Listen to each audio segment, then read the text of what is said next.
Operation सिंदूर में भारत ने पाकिस्तान को जिस तरह उसकी जमीन में घुसकर फोड़ा, उसका दर्द पाकिस्तान आजादी मनाते वक्त भी नहीं भूल पाया। आजादी का जश्न मनाने के लिए इस्लामाबाद में इवेंट हुआ, लेकिन पूरे इवेंट में पाकिस्तान के पीएम शहबाज शरीफ ऑपरेशन सिंदूर और भारत का नाम रटते रह गए। ऑपरेशन सिंदूर के साथ ही सिंधु समझौता रद्द होने की तिलमिलाहट शहबाज के भाषण में सुनाई, लेकिन इस सब के बीच एनएसए अजीत डोभाल ने ऑपरेशन सिंदूर को लेकर पीएम मोदी के मैसेज पर बड़ा खुलासा करके मुनीर और शहबाज को अलग तराफ दे दिया, क्योंकि पाकिस्तान अब तक ऑपरेशन सिंदूर की मार से उबर नहीं पाया। आजादी का जश्न मनाते वक्त शहबाज शरीफ ने इसके दर्द को भुलाने के लिए कैसे झूठ के बुलबुले उड़ाए, भारत के खिलाफ जंग का राग अलापा। भाई पहले वाला तो तुम जो है वो बांह पिटे ही हो, अब कह रहा नया जंग करेंगे, नई जंग करेंगे। कश्मीर को लेकर फिर से जहर उगला, सिंधु जल समझौता बहाल करने की जो है उसने फिर से धमकी दी। लेकिन इस बीच भारत के राष्ट्रीय सुरक्षा सलाहकार अजीत डोभाल ने पाकिस्तान को ऑपरेशन सिंदूर में पड़ी मार के जख्मों को हरा कर दिया। दुनिया को फिर बताया कि कैसे सिर्फ 88 घंटे के अंदर भारत ने पाकिस्तान को घुटने टेकने पर मजबूर किया। साथ ही पीएम मोदी का वो क्लियर मैसेज भी बता दिया जो पाकिस्तान को और तनाव देगा। लेकिन पहले इस खबर की एक झलक देखिए।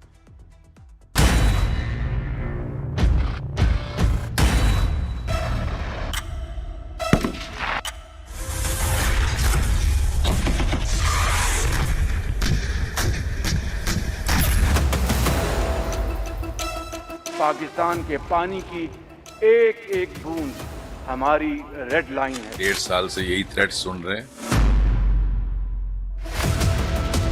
हम कश्मीरियों के हक़ खुद इरादियत की हमायत जारी रखेंगे। शुक्र है नवाज शरीफ साहब को अकल आई।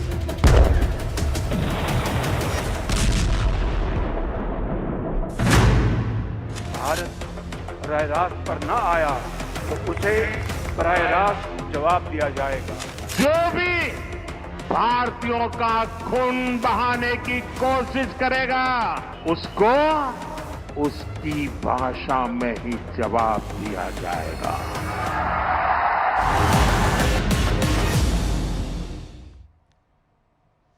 पाकिस्तान कैसे ऑपरेशन सिंदूर में पड़ी मार से अब तक छटपटा रहा है। आजादी मनाते वक्त भी उसे ऑपरेशन सिंदूर कैसे याद आ रहा है, इसके बारे में आगे बताऊंगा। पहले ऑपरेशन सिंदूर पर भारत के एनएसए अजीत डोभाल के उस बयान की बात जिसने पाकिस्तान के अलग होश उड़ा रखे। ऑपरेशन सिंदूर पर पहली बार अजीत डोभाल ने एक इंटरव्यू दिया, जिसमें उन्होंने बता दिया कि अगर पाकिस्तान ने दोबारा पहलगाम जैसी गलती की तो प्रधानमंत्री मोदी उसका क्या अंजाम करेंगे। ऑपरेशन सिंदूर को लेकर एक डॉक्यूमेंट्री सीरीज आ रही है, जिसमें अजीत डोभाल ने पहली बार ऑपरेशन सिंदूर के 88 घंटों की एक एक डिटेल का खुलासा किया। अजीत डोभाल ने बताया कि 88 घंटे तक चले ऑपरेशन सिंदूर का मकसद दुश्मन के उन ठिकानों को नष्ट करना था जो पहलगाम आतंकी हमले के लिए जिम्मेदार थे। आगे उन्होंने कहा कि पाकिस्तान को वार्निंग देता हूं, भारत दुश्मनों पर कार्रवाई करने में नतीजों की परवाह नहीं करेगा। भारत की सहनशीलता को उसकी कमजोरी मत समझ लेना। भारत जोखिम उठा सकता है और कड़ा प्रहार भी कर सकता है।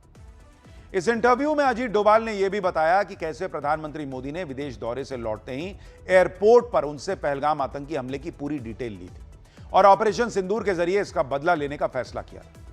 दरअसल जिस वक्त जम्मू कश्मीर के पहलगाम में आतंकी हमला हुआ, उस वक्त पीएम मोदी सऊदी अरब गए हुए थे। इंटरव्यू में अजीत डोभाल ने बताया कि पहलगाम आतंकी हमले के बाद पीएम मोदी ने सऊदी अरब का दौरा बीच में छोड़ दिया। पीएम के लौटने की जानकारी मिलने पर विदेश सचिव और दूसरे बड़े अधिकारी उन्हें रिसीव करने एयरपोर्ट गए, लेकिन पीएम मोदी ने एयरपोर्ट से निकलने के बजाय वहीं इमरजेंसी बैठक करने का फैसला किया। आगे अजीत डोभाल ने बताया कि बैठक में पीएम मोदी ने उनसे पहला सवाल ही यही किया कि किसने यह हरकत की, इसके पीछे जिम्मेदार कौन है। अजीत डोभाल ने बताया कि पीएम मोदी ने उसी वक्त साफ कर दिया था कि भारत इस हमले के मास्टरमाइंड की पहचान करेगा और उनके खिलाफ सख्त से सख्त कार्रवाई करेगा। आगे अजीत डोभाल ने बताया कि इसके बाद का काम खुफिया एजेंसियों ने पूरा किया। बेहद कम समय में पता लगा लिया गया कि इसके पीछे कौन से आतंकी संगठन और कैंप शामिल हैं। इसके बाद ऑपरेशन सिंदूर में जो हुआ उसे पूरी दुनिया जानती है। एनएसए अजीत डोभाल ने पाकिस्तान तक प्रधानमंत्री मोदी का वो क्लियर मैसेज पहुंचा दिया जो शहबाज और मुनीर के लिए नींद उड़ाने वाला है। इंटरव्यू में अजीत डोभाल ने दो टूक कह दिया कि अगर पाकिस्तान ने पहलगाम जैसी गलती दोबारा की तो पहले भी करारा प्रहार किया जाएगा, पहले से भी ज्यादा, और जमीन आसमान पाताल जहां भी छिपोगे पीछा करके ठोक देंगे। अब अजीत डोभाल अगर ये कह रहे हैं और पीएम मोदी का मैसेज बता रहे हैं तो पाकिस्तान के लिए जो है ना थोड़ा संकट का समय है। ऑपरेशन सिंदूर में पाकिस्तान को ऐसी मार पड़ी कि वो सीज फायर के लिए गिड़गिड़ा रहा था। सीज फायर तो हो गया और पीएम मोदी भी कह चुके हैं कि भाई अगली बार नहीं छोड़ेंगे। लेकिन अजीत डोभाल ने पीएम मोदी के इस बयान का मतलब भी समझाया। उन्होंने कहा कि जब प्रधानमंत्री कहते हैं कि ऑपरेशन सिंदूर अभी जारी है तो उनका सीधा मतलब यह है कि आतंकवाद के खिलाफ भारत की लड़ाई तब खत्म होगी जब आखिरी आतंकवादी का खात्मा होगा। अजीत डोभाल ने सिंधु जल समझौता रद्द होने का भी जिक्र किया। याद दिलाया कि ऑपरेशन सिंदूर के बाद पीएम मोदी साफ कर चुके हैं कि खून और पानी एक साथ नहीं बह सकते। यही बात मुनीर और शहबाज शरीफ को समझ नहीं आ रही, जो अपने देश में पल रहे आतंकियों के खिलाफ कोई एक्शन ही नहीं लेते।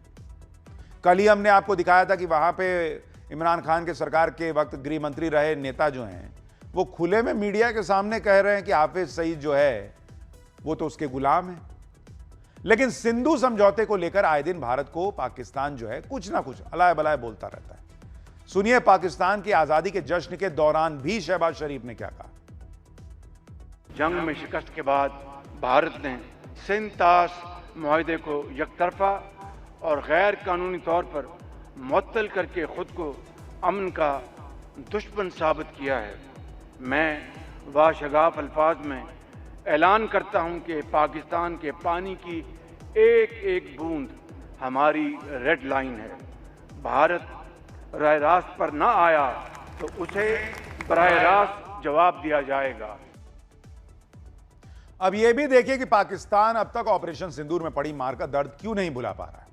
कल ही आपको बताया कि कैसे ऑपरेशन सिंदूर के दौरान भारत के राफेल फाइटर जेट से मुनीर की सेना दहशत में आ गई थी और उसने अमेरिका से मिले सारे F-16 फाइटर जेट्स को डर के मारे छुपा दिया था। पाकिस्तान का यह डर सही साबित हुआ और आप देखिए भारत ने ऑपरेशन सिंदूर के दौरान पाकिस्तान की जमीन में घुसकर उसको फोड़ा। ऑपरेशन सिंदूर में भारत ने पाकिस्तान के 100 से ज्यादा आतंकियों को मिट्टी में मिलाया। लश्कर तैयबा और जैश ए मोहम्मद जैसे आतंकी संगठनों के 9 ठिकानों को पाकिस्तान में घुसकर फोड़ा। 11 एयरबेस ध्वस्त किए। नूर खान एयरबेस, शोरकोट एयरबेस, रहीम यार खान एयरबेस सब फोड़ दिया था। 13 एयरक्राफ्ट मार गिराए उसके। अब तक पाकिस्तान अपने एयरबेसेस की मरम्मत में ही जुटा है। वहीं आतंकी संगठन अपने ठिकानों की मरम्मत के लिए भीख का कटोरा लिए घूम रहे हैं और इसीलिए हाफिज सईद और मसूद अजहर जैसे आतंकियों के सरगना अंडरग्राउंड है।